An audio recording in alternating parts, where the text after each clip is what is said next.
Welcome to Ask the Expert North Texas here on News Radio 1080 KRLD. I'm David Rancken. And I'm Kristin Diaz. Hispanic Heritage Month begins Friday, September 15th, and the American Heart Association wants to keep up their discussion about stroke awareness with the Hispanic Latino community through their Rapido campaign. On today's Ask the Expert, we have Mercedes Cruz, who joins us in the KRLD Zoom room. She is a stroke survivor herself. She teaches stroke prevention and awareness across DFW. Thanks so much for the time today. Well, good morning, everyone. Yeah. Thank you for inviting me. Absolutely. Absolutely. You know, what is the Rapido campaign? What is it? It stands for something, doesn't it? Yes, it does. Okay. And one of the things that we wanted to do when they created this was to mirror the English version, which is fast, Rapido. Okay. Yes. Which it's easy for me to recognize in English because, you know, I've had a stroke, but basically, so Rapido, R. Okay. Ready? It's droopy face in Spanish, you know, rostro caído, okay? And then the A will be, you know, an alteration of the equilibrium, the balance. So, you know, any distortion, cualquier distorsión en el equilibrio. And then P is for pérdida de fuerza de brazo, which means the arm, where fast is arm, droopy arm, or anything. In Spanish, that's what the P stands for. And then impairment visual, which means, you know, impairamiento visual, which means something is going to happen to the eye. So basically, you're going to have a droopy face, right? Kind of thing. It happens. It could recover, go back. You're going to lose equilibrium, so it's going to feel like, hey, that person may be having, maybe drunk. No, they may be having a stroke, so we need to recognize it, right? Then you may ask them to put the hands up and down, and they're like thinking they're putting it straight, right? And one is higher than the other one. So to get that idea. And then the visual, they can lose sight. Literally, that's what the scariest thing for me was as a stroke survivor. And then difficulty talking, dificultad hablando. Imagine if I would have lost my voice. I use this baby too much. Okay. And then the last one will be the main one, means get help or ten ayuda. Llama al 911. So call 911, guys, because we want to get there in ambulance, not drive yourself to the emergency room, because that's not going to help you. Yeah, no kidding. What do you think are the biggest misconceptions people have about stroke patients and those that are recovering from strokes? Okay, in my personal opinion, definitely not clinical, but I have been teaching for 18 years, over 2,000 workshops. I even train certifications for AHA. So the biggest misconception is that it has to have big signs.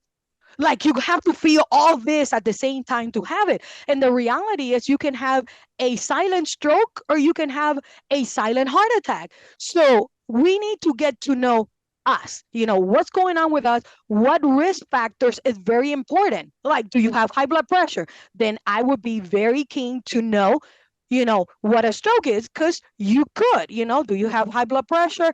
Do you have diabetes like myself? Do you have high cholesterol?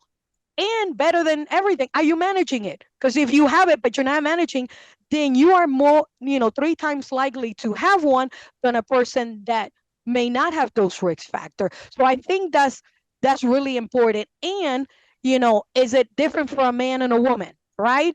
Because sometimes, you know, man might experience it one way and a woman another. So it's really about learning all the ins and out of all the risk factors and all the possible signs, because you may not get them all, but if you get one and you're like, ooh, this is just not normal, this is not Mercedes, then you're like, okay, there's something wrong. And I think that's it.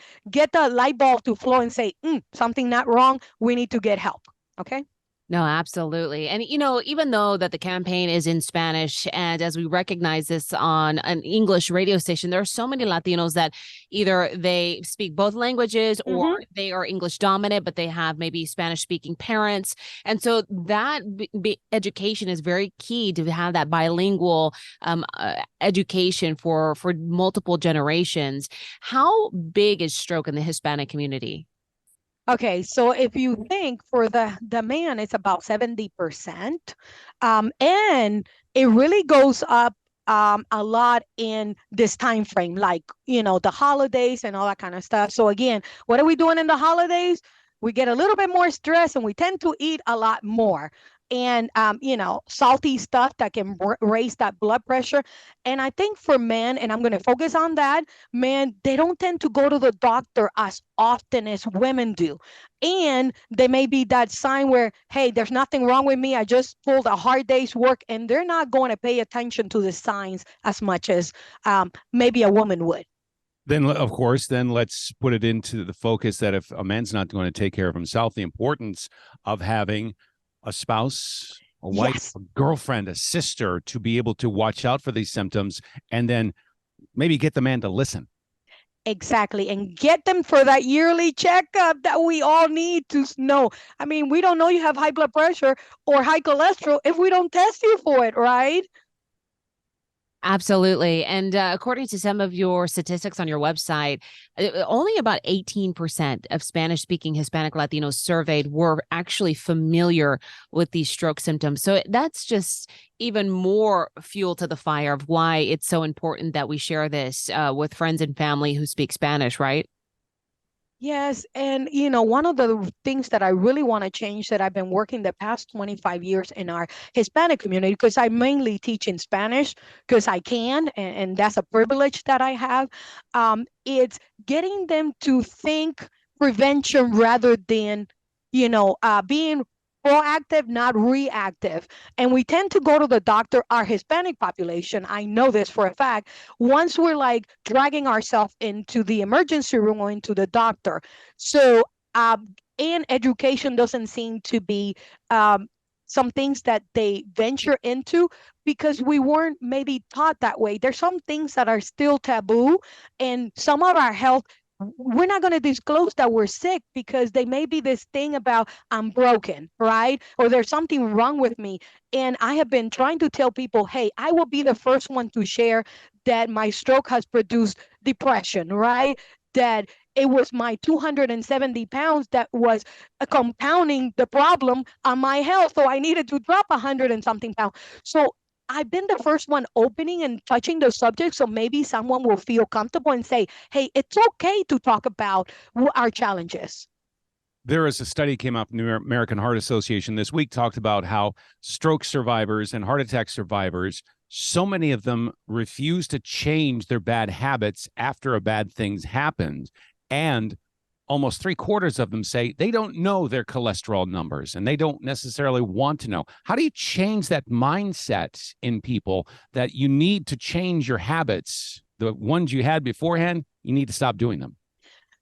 Hey, I've been trying to work on that for 25 years. And in some cases, it has been frustrating because as a person, there's this fear while you're going through it, and you swear you will change, right? And you do this strict by the book for 3 months, and then you kind of fall back and you're like, yeah, it wasn't so bad, right? I survived.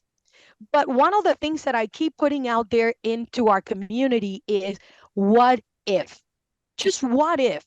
Because if it would have taken my legs, ooh, not so happy with that. It would have taken the arms. It would have. So it's just trying to really ask the person what's important to you. Because at the end of the day, I can give you all the knowledge, I can share all of my history, but if it's not relevant to you, then that change not going to happen. But I trust that at some point in time, the light bulb goes on and then you forward. Perfect example. I started with AHA in 2006 at 270 pounds, but it wasn't until a small child at a school I was teaching heart power said, Miss Cruz, if everything works so well, why are you so fat? And I didn't take offense. I was like, wow, somebody called me out. So I said, well, I understand that I like to eat, right? So I'll make small changes. And I started a walking path to, honoring what I was teaching and being, walk the talk, or talk the talk and walk the walk, and help myself accountable.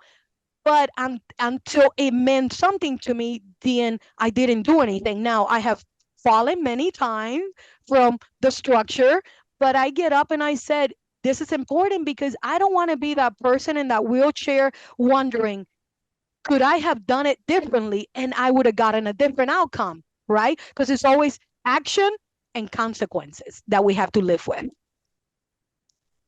Mercedes Cruz with the American Heart Association, sharing more about Rapido, their latest campaign for the Hispanic Heritage Month starting on Friday. Thank you so much for your time, and thank you for sharing your story. We appreciate you. Not a problem.